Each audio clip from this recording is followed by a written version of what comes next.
Today is Thursday, January 20th, 2011, and my name is MROHP. I am interviewing Joyce Davies, who is a current member of the League of Women Voters of Boulder County, a past president of the League, and has also been a leader in PLAN-Boulder, Historic Boulder, and other civic organizations. The interview is being recorded for the Maria Rogers Oral History Program. The interview is being filmed by MROHP. So Joyce, to start out with, do you want to state your full name and the date of your birth? Well, my full name is Joyce Alice DeMerchant Davis, and by the way, Davis is spelled D-A-V-I-E-S. It is a Welsh name, and the Welsh people pronounce it Davis. So my husband clings to that pronunciation, and I go along with him. And I was born on December 6, 1926. That shows I'm 84 and a few months. And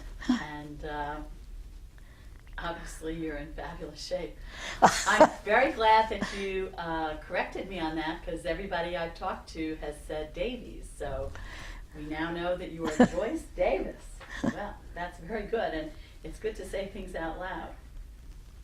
We'll start out by asking you, I'm going to ask you to tell me a little about your childhood. Were you or other members of your family involved in civic issues when you were growing up? I was born in Providence, Rhode Island, and lived in East Providence, which is across the river, for until the time I went off to college. And at that time, my parents moved to Kingston, Rhode Island, which is way down on the, well, that is not quite correct. I went to Kingston first, because I went to the University of Rhode Island, which is in Kingston. And then years later, a few years later, my parents moved there also, when my dad retired. My dad was a contractor, a building contractor. My mother had been a nurse, but she was a stay-at-home parent with 4 children to bring up. I had 4 brothers, 2 who were older than I, and 2 were younger. My dad was involved in his contracting business and had been active in the East Providence Builders Association and had held the presidency for several years. Mother was rather reluctant to go out and become very involved in things, but she was involved in the PTA at that time.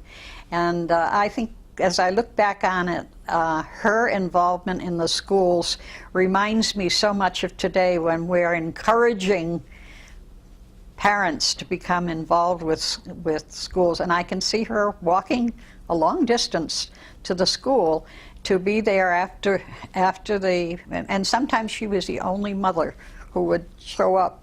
So she would talk with the teacher and help if she could. And I wrote on the blackboard and had lots of fun while she was doing it. And I'm sure my brothers did the same thing. So, but otherwise, for instance, your mother wasn't in the League of Women Voters. No, she was not. Of course, the league didn't form until 1921, I think it is. Was it not after the women got the right to vote in 1920? So actually, yeah, and I cannot remember hearing anything about the League of Women Voters until I came to Boulder. So you can see I was pretty insular too. Were you interested in civic issues before you came to Boulder? Probably I should answer that honestly, no. I was a school teacher. Home economics was my subject in college, and I graduated from the University of Rhode Island, although at that time it was the Rhode Island State College. And in 1948, I had gone to high school in East Providence and graduated 4 years prior to that. And I guess Rhode Island was the only school that I considered, because I wanted to, at the time I started out, I wanted to be an extension agent, which many people realize is probably not as active today as it was in those days, but it was involved with the homemaking process for women and the agricultural activities for boys, and I was very active in the 4-H during the time I was growing up. And for a short time, I guess I was in the Girl Scouts, as most girls were in those days. But I can't think that I was involved in any of the high school activities at all. Well, But sounds like you were doing enough with the 4-H club and yeah, getting through high school and getting into the university, so.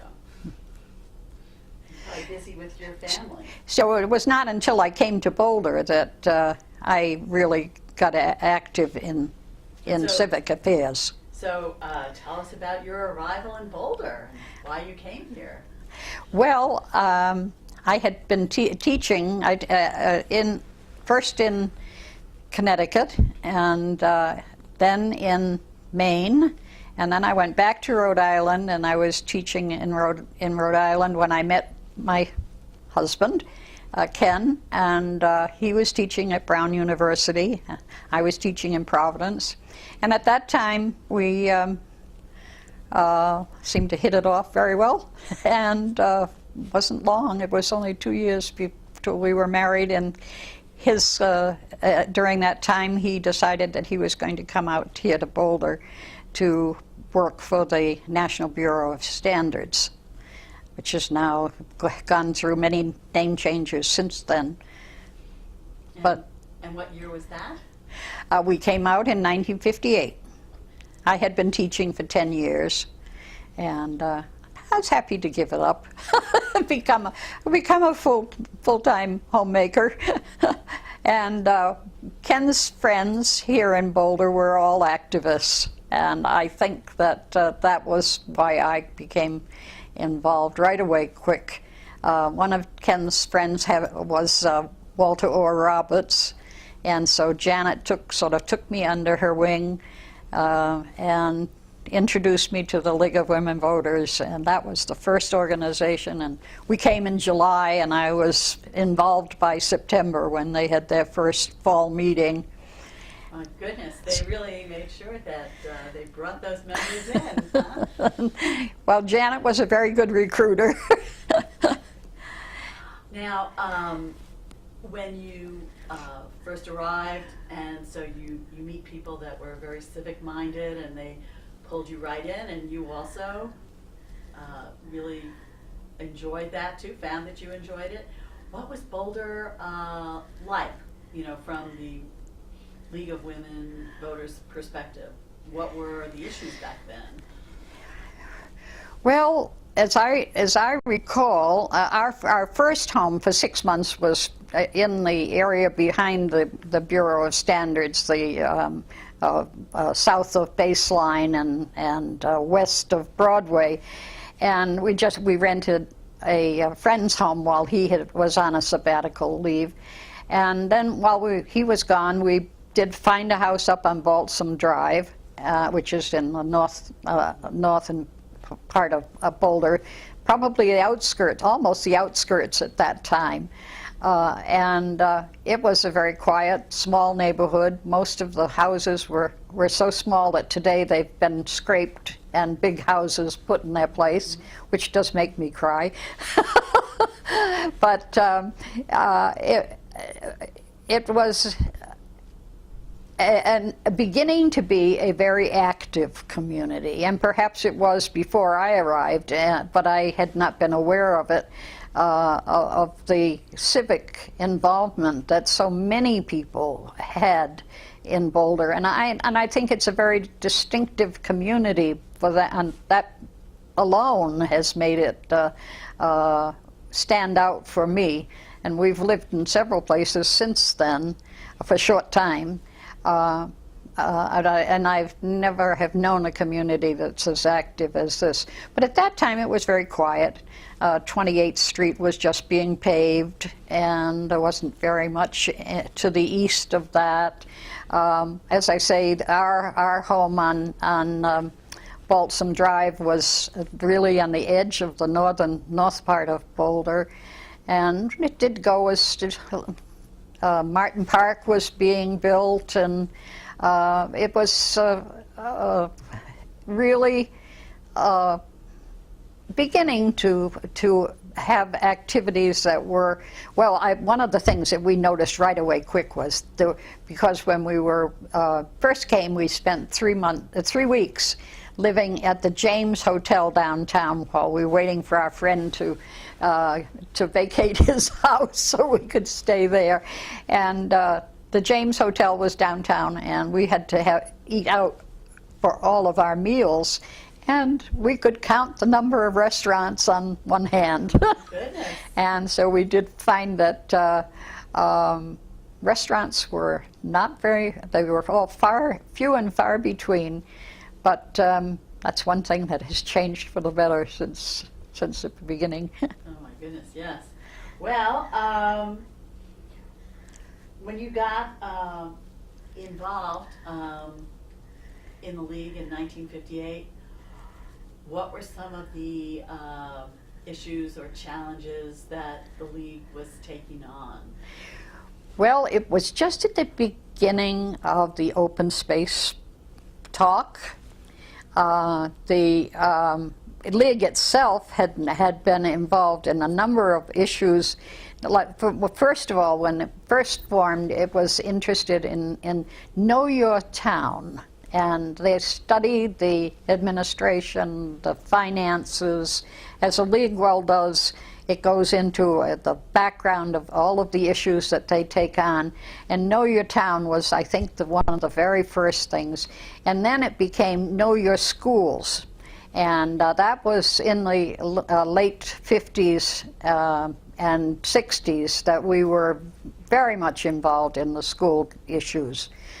Could you give an example, maybe, of what a school issue might be? A school issue. Well, the school issues were not my favorite, I must say. I spent many an hour when I was president, and I became president in 1967, and I was president through 68, 69. And as I can remember spending hours and hours on the telephone over school issues and going to all of the school board meetings. We had to know about, of course, how they were elected, the finances of the school, and some of the programs that were going on, and the kindergarten and the preschools were beginning to become very much more important than they had been prior to that time. But as I say, it was not one of my favorite subjects, so I sort of set schools aside. I was more interested in the environmental aspects of what was happening in Boulder, and the garbage and trash was one of the issues that the league studied for years. And of course, what they wanted was a better system of collection of our garbage and trash, and I think they got it by being as active as they are. And I don't know whether other people have talked about the importance of the interviews that the league did with civic leaders, and that was certainly carried out with the school board. We talked with the president of the school board and as many members as would sit down with us and talk, the superintendent of schools, and when we were interested in a particular issue of a school, why we would talk with the principal and the teachers. And the league has one very good safeguard. They never go alone to an interview. They always go in twos. I'm not sure that other people realize that, but it is a very good system so to check on ourselves and what's said, and be a reminder for what has been accomplished and so on during the Believe interview. it or not, actually, the suffragists did that as well. So it must Yes. it must have been A holdover, strategy or holdover from that. tactic, yes. Yes, yes. So you think that the personal acquaintanceship that you would have with people in government or on the school board or in the schools really set the league apart in that they really wanted to hear from the people. Oh, absolutely. I mean, I don't think that the league has ever been refused an interview. I think they're very happy because they know that what comes out of it will be a part of the knowledge of the community eventually. So, I think that it's. The league is, in my estimation, is a very well thought of league organization, and it's certainly, for me personally, gave me the background, the courage to get up and talk, and to do the things that are necessary to get our educational material out into the community. Of course, we not only have the local leagues and local issues, we also have the state and national issues also. And at that time, the national issues that I personally was more involved with was the United Nations. And I can remember we all had Little Red Book, Mao's Little Red Book, and we would even read some of the translations from that. And the United Nations has been an issue for the league. The support of it has been an issue for many, many years. And a particular one for the Boulder. Boulder.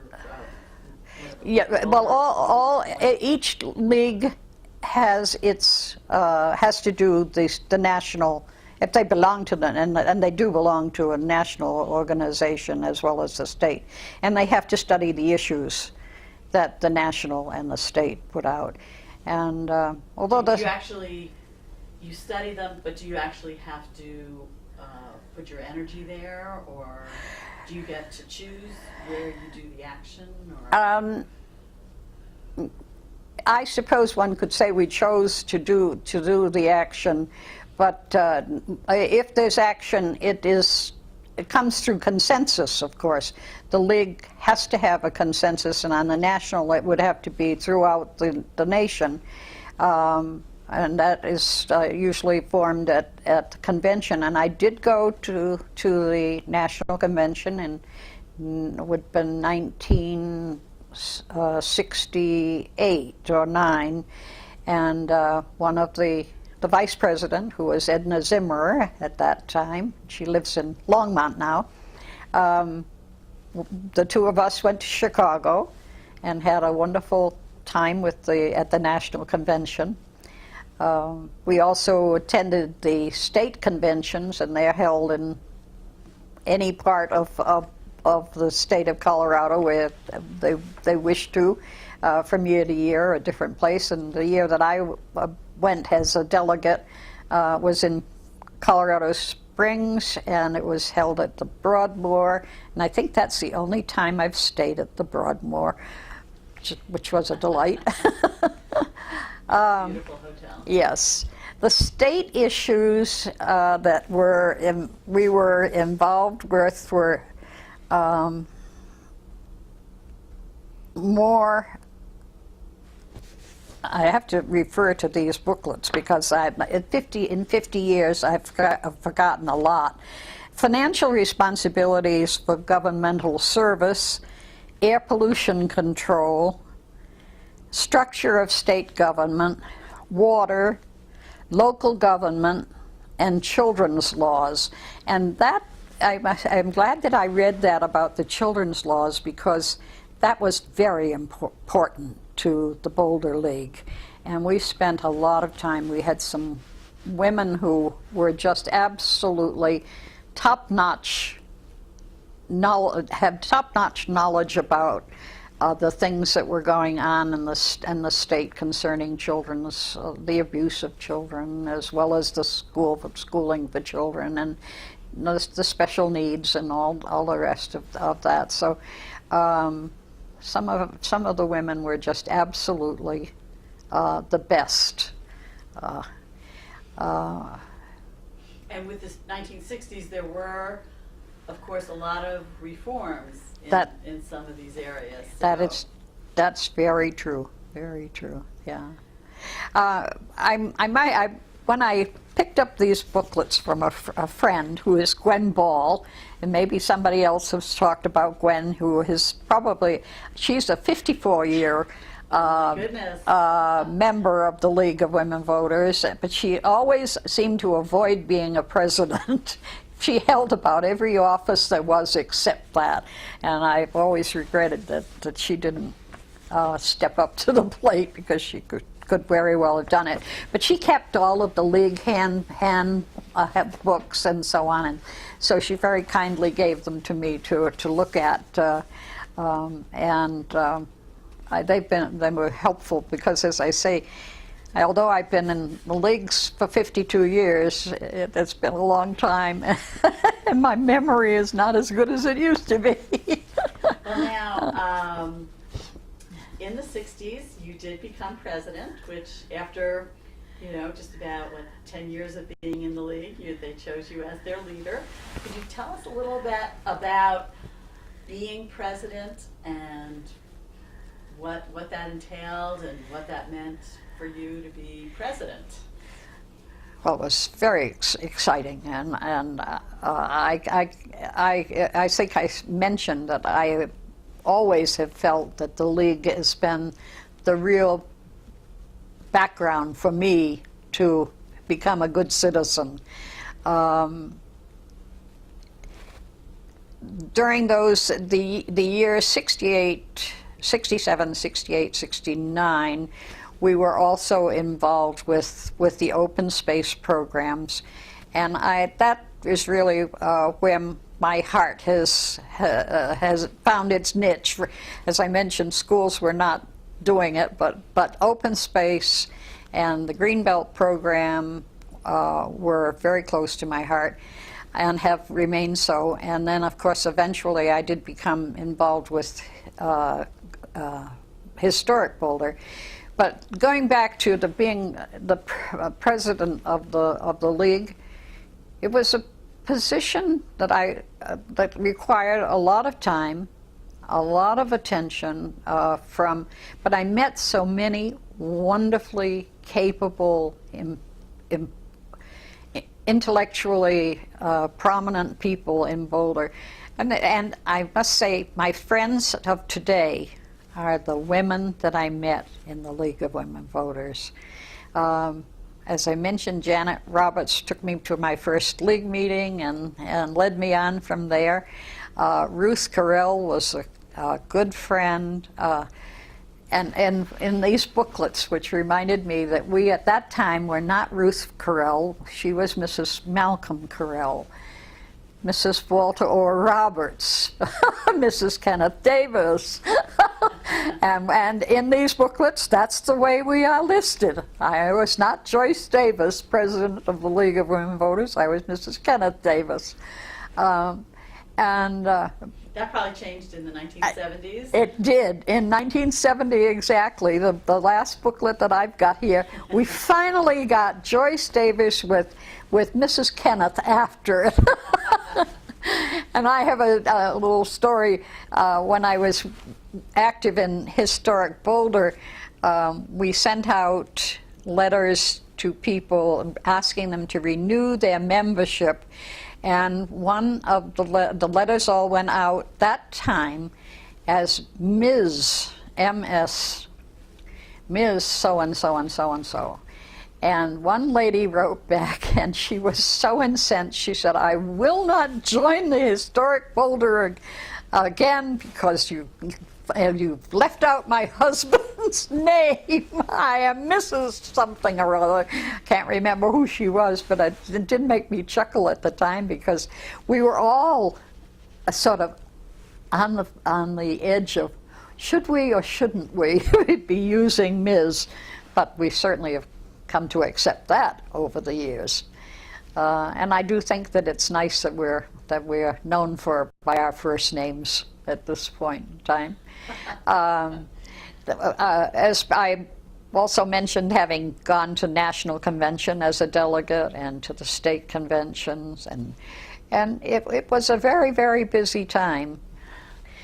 Speaking of busyness, how did you manage to juggle family, and apparently you were in other civic organizations, and then doing all this? Well, the time I was a president of the league,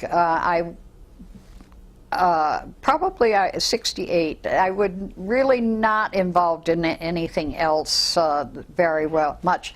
We did have 3 children, which I hadn't mentioned. Our eldest son was born in 1959, and then our middle daughter in 1961, and another son in 1962. And then in 1963, in 62, we went to England for a year and spent a year in just outside Windsor, England. And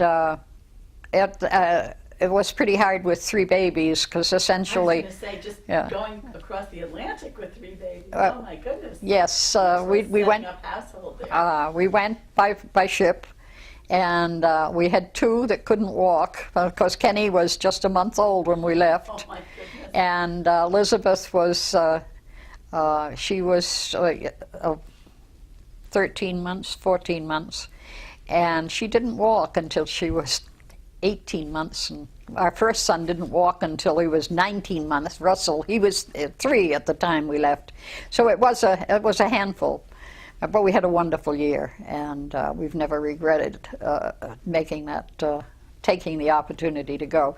And so when we came back to Boulder, we had to find another house because by that time we had outgrown our Balsam Drive house, and we took a year and a half to finally ending up building a house on Osage Drive and living there for the next 19 years.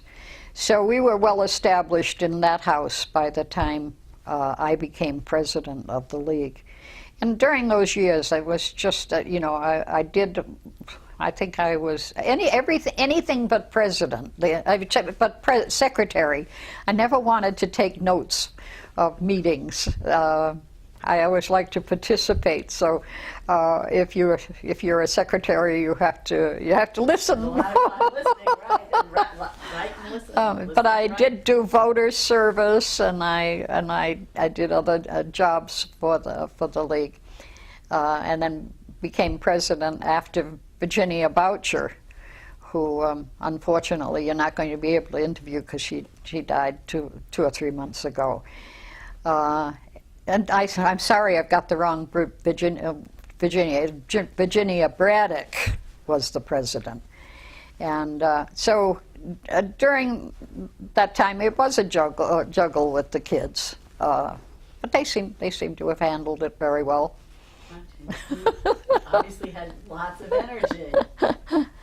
And lots of support from your husband, probably. Oh yes, he has, with everything that I have done, he's always been very, very supportive. Okay, over the years, were there other issues that grabbed your interest? That's a big span for 52 years. Okay. Were there other issues that... After the League of Women Voters, during the time that I was president, the open space issue came to the fore, and we were involved with supporting that.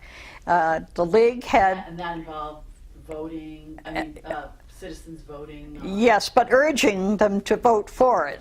This is one occasion when the League had several, I should use the right word here, subjects which they had studied and had already arrived at a position. For instance, the planning for the development of the city, or physical part of the city, and having open space as a tool to protect the city from growing and growing and growing, and with no limitations and so on.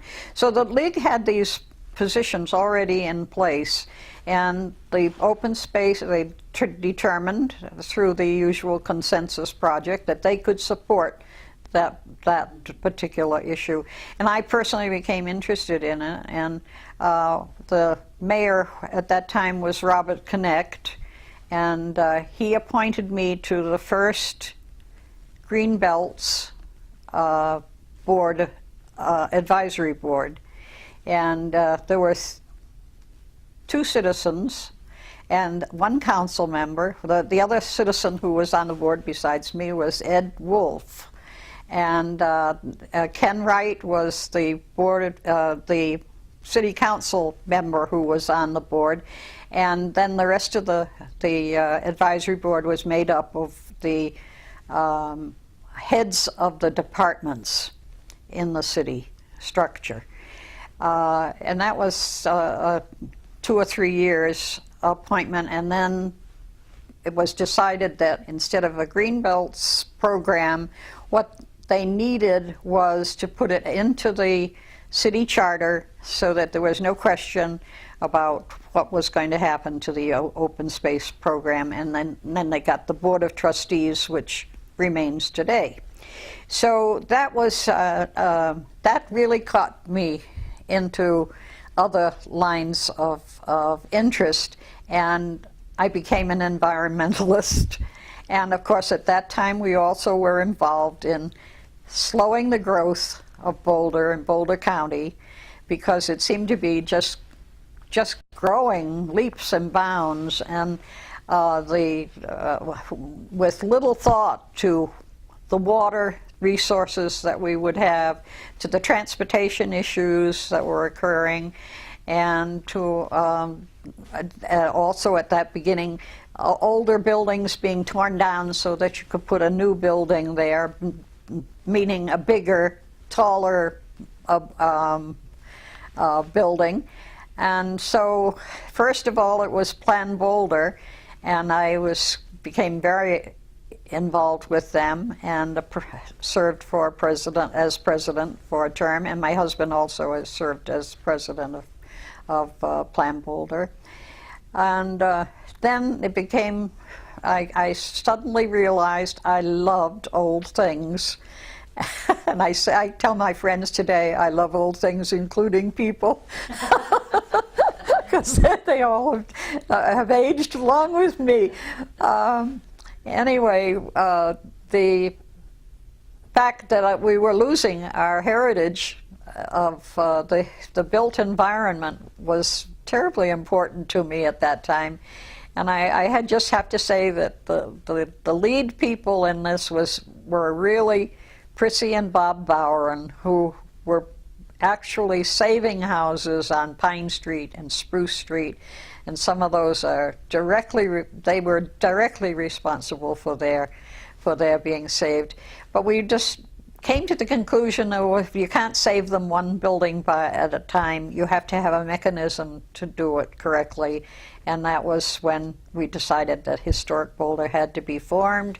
And the first thing we had to do was get an ordinance passed by the City Council to save these buildings.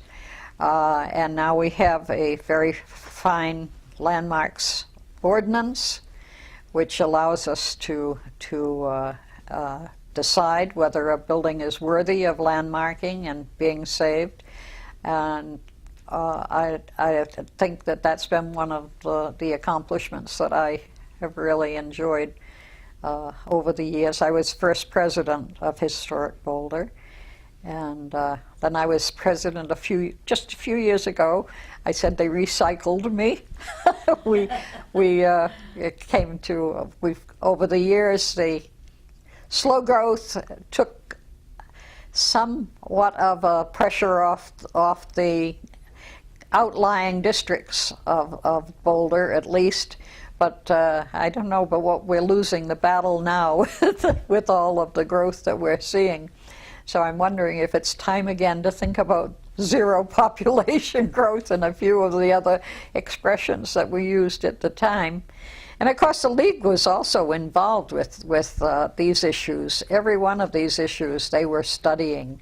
And sometimes they were able to take a position on them, and sometimes they were not.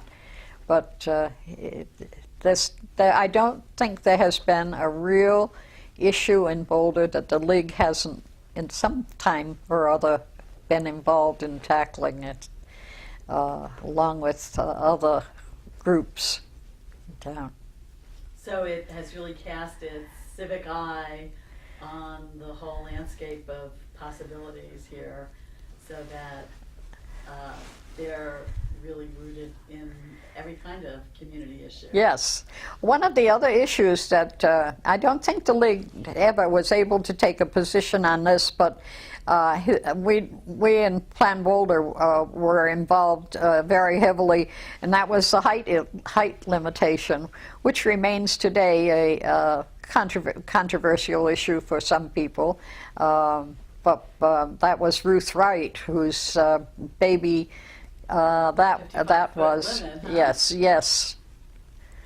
So I still believe that it's a good ordinance.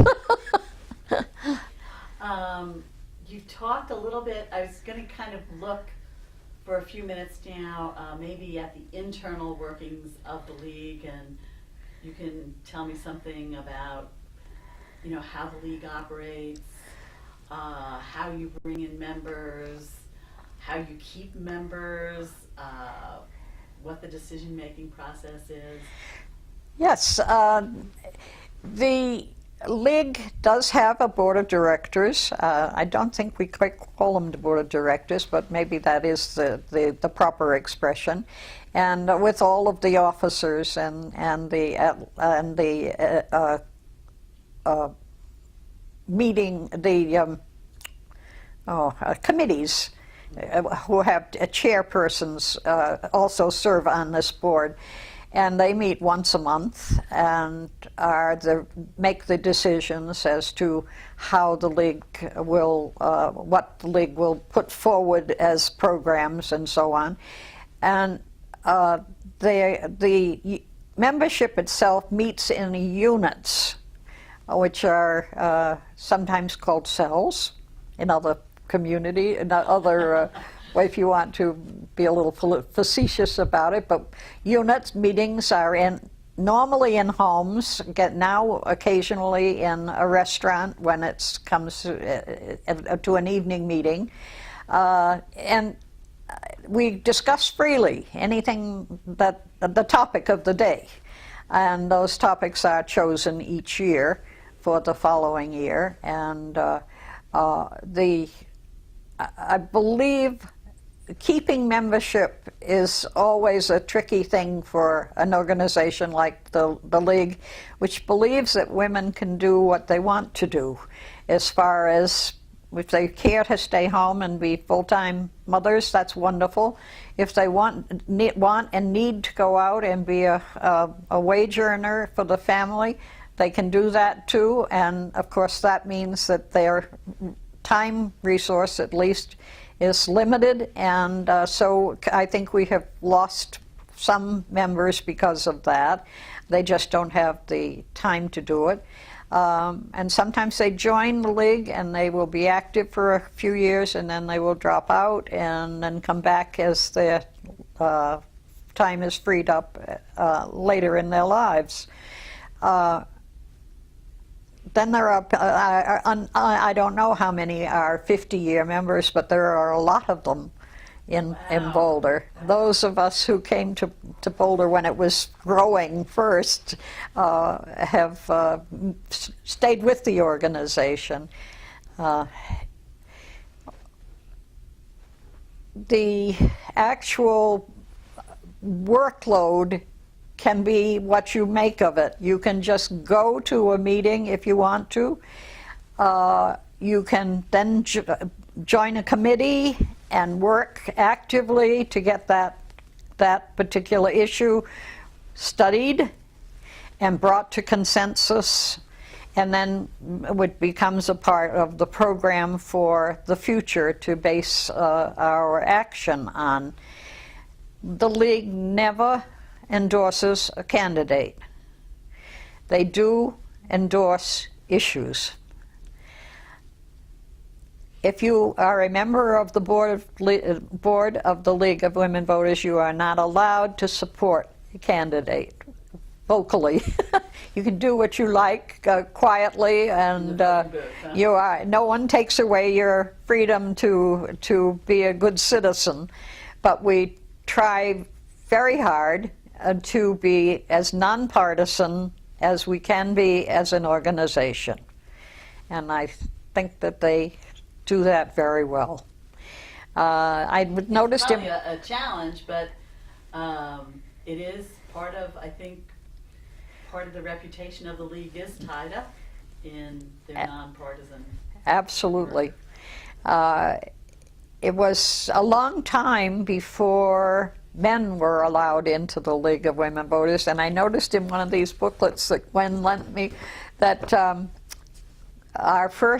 the first man to join the League was Mayor Penfold Tate. Oh my goodness. And there are a number of men who, very small number of men who have been active, one having been Bruce McKenzie, who co-hosted unit meetings with his wife Jeanette for many, many years, and I think that Bruce is still a member.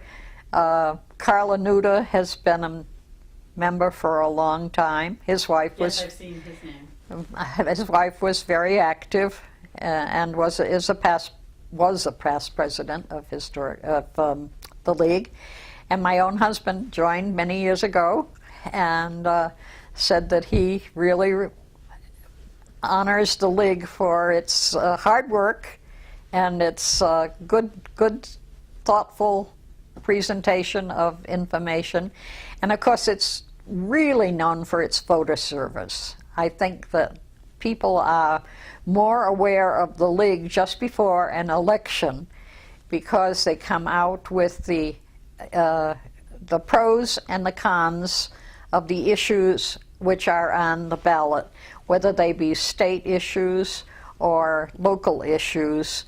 The League sometimes takes a stand on them, or a positive or negative position on it, but it is only after it has been studied and they know they are on good grounds for that support.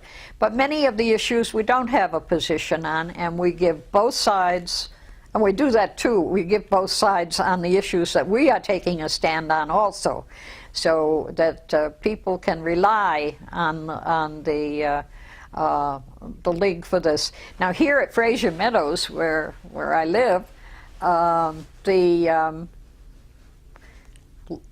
think we have over 100 people, well over 100 people. We fill the auditorium anytime there is a program on the issues of before an election. And also we have the local candidates. Occasionally there, and I'm speaking of the League in general, they have meetings for it. Sometimes has been here at Frazier, but it's been other places like in the city council chambers or a neutral spot for people to meet the candidates and listen to them present their views. And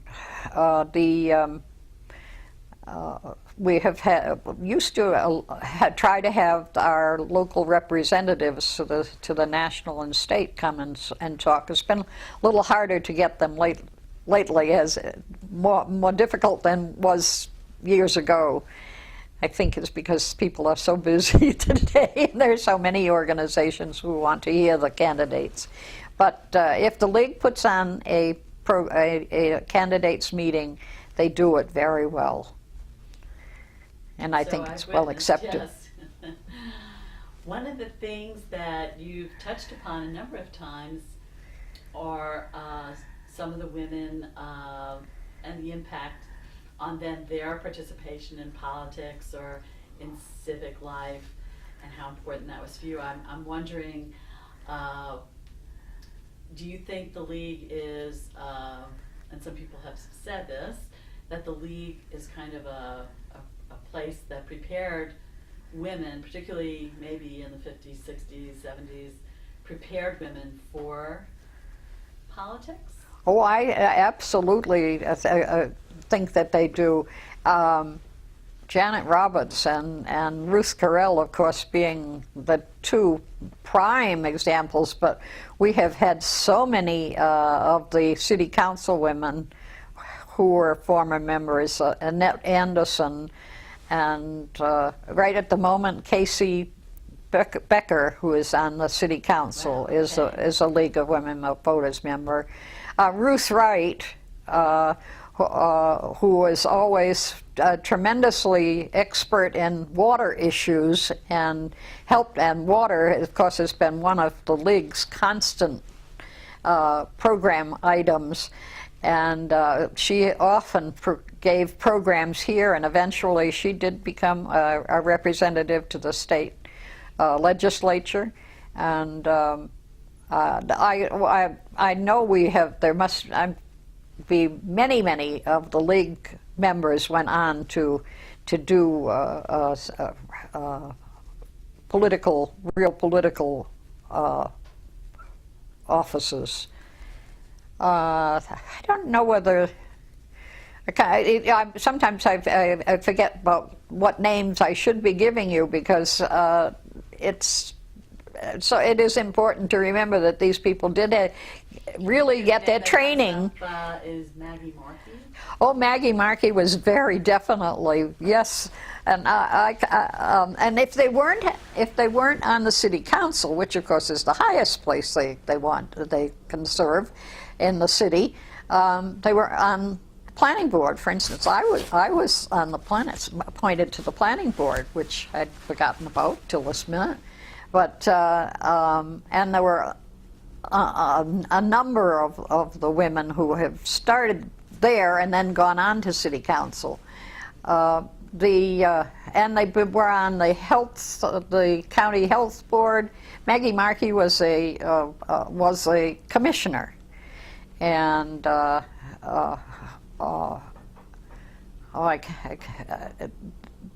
have not been very many women who've served as county commissioners, by the way. That's maybe that we ought to get started on that.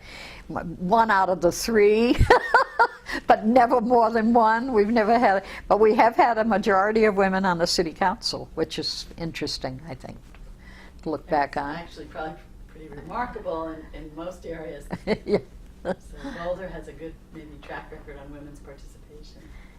Can you, in this sense of fostering leadership, it sounds like there's a lot of mentoring of people going on.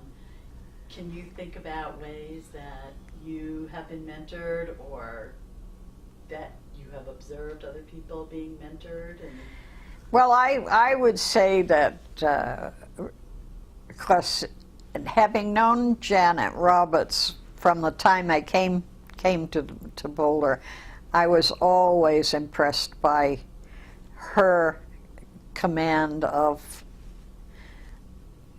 issues that came before the city. She was always so thoughtful, so well versed in everything. And Ruth Correll, who became the first woman mayor of Boulder, was exactly the same.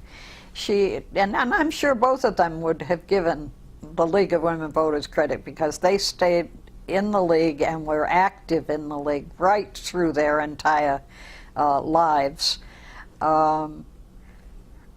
Ruth Wright, I was very close to Ruth for many, many years because of my interest in the environment and her interest in the environment. And we were both Republicans at one time, and I must say, if I can be partisan, at one time we were both Republicans, and Ruth wanted to run for the county commission, and was unable to get a majority of people to back her. So eventually both of us became Democrats. We changed our party. And I did it because Ruth needed the support when she changed.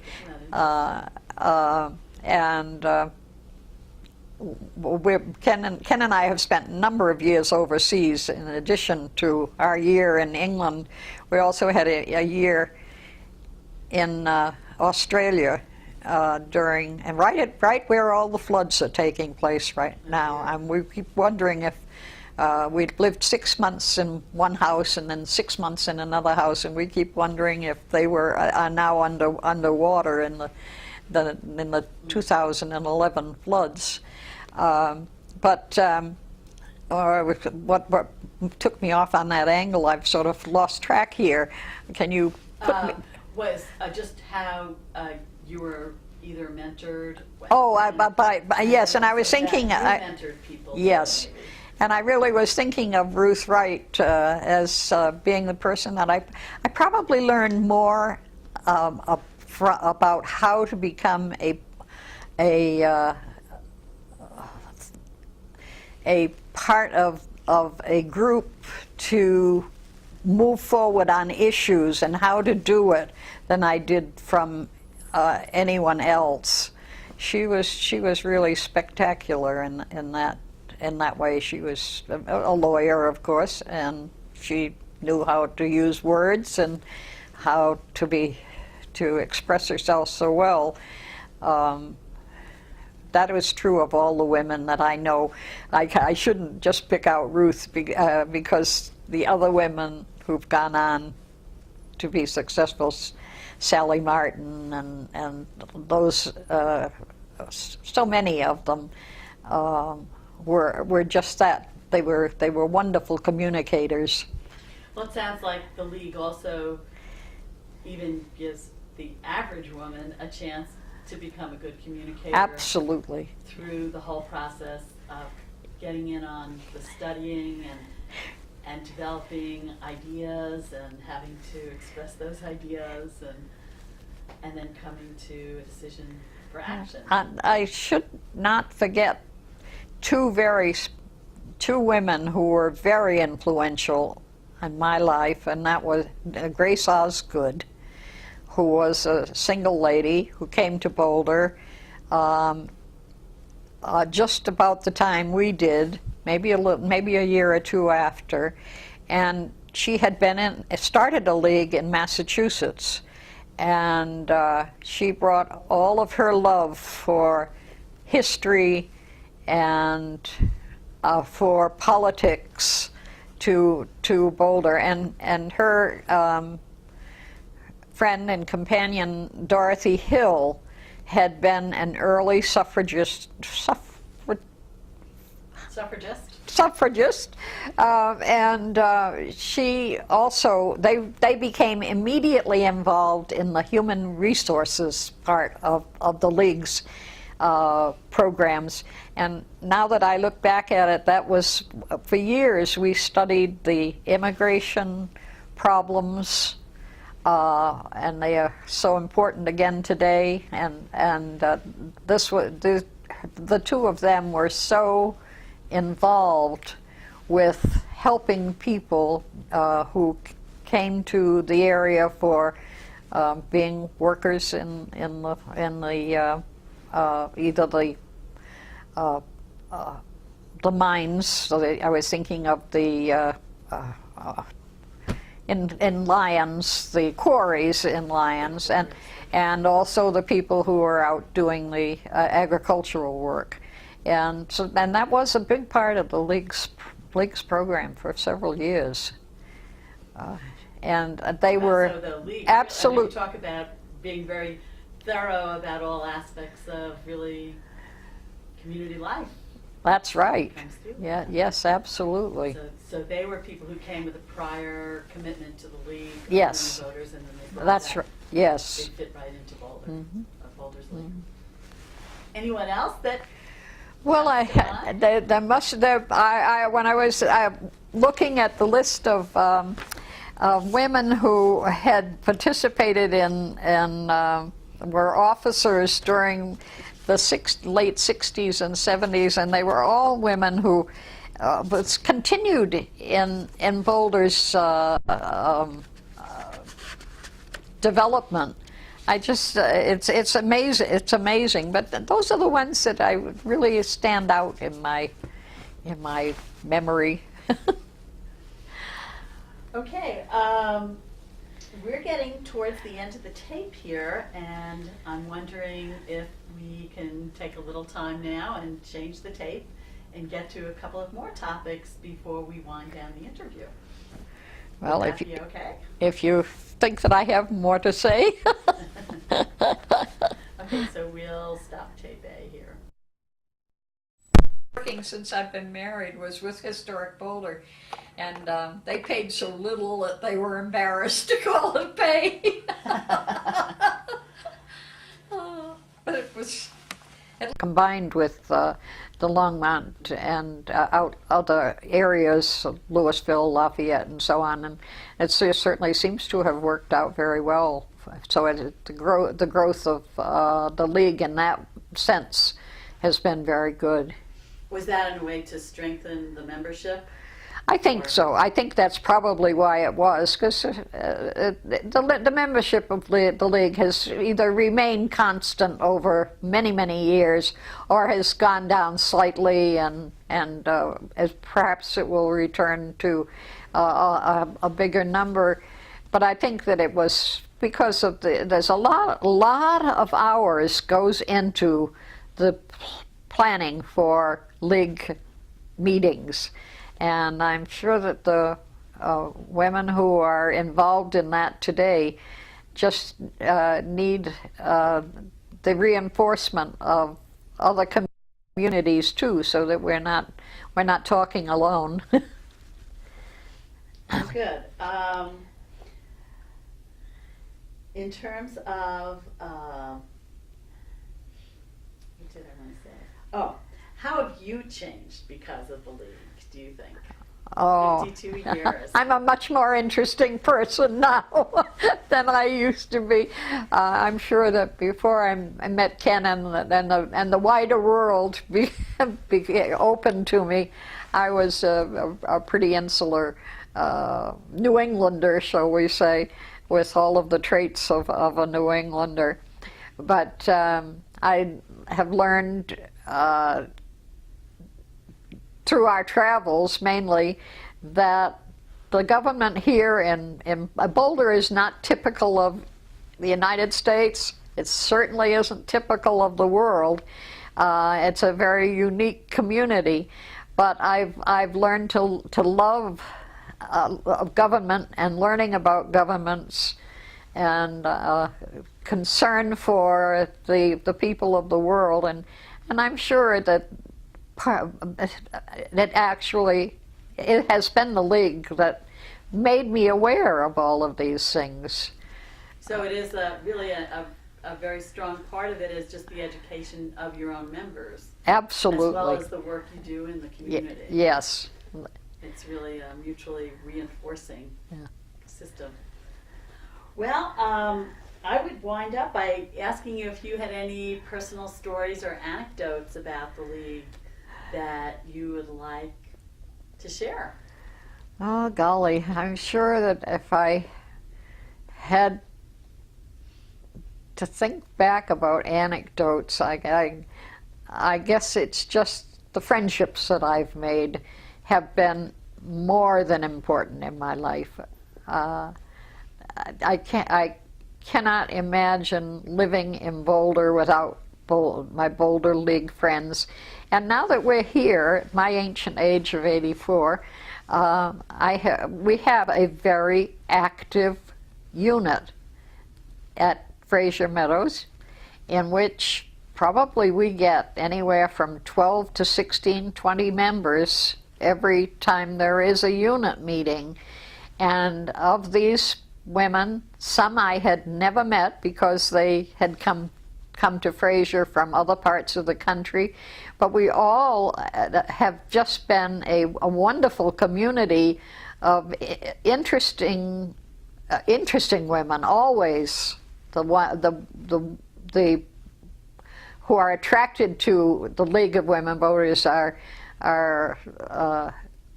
open to new information, new ways of thinking of things.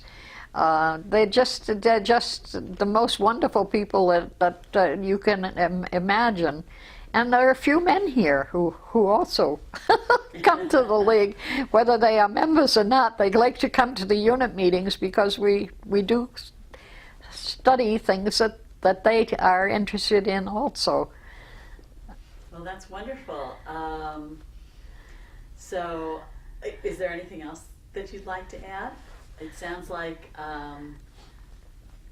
that the friendships that you form in working together and having projects together and stimulating each other is just an important part of the organization. Well, today has been very interesting for me to have met you. And I can see that your interests also are very similar. I don't know whether you're a League member or not. Well, I'm thinking about it. Well, let me encourage you to come to a unit meeting and join this wonderful group of women. Yeah, one person said that the newest recruits are newly retired women. More than young mothers, as maybe newly retired women. So oh, that's very interesting. that would fit me. Yeah, good. Well, thank you very much for this wonderful interview. Thank you.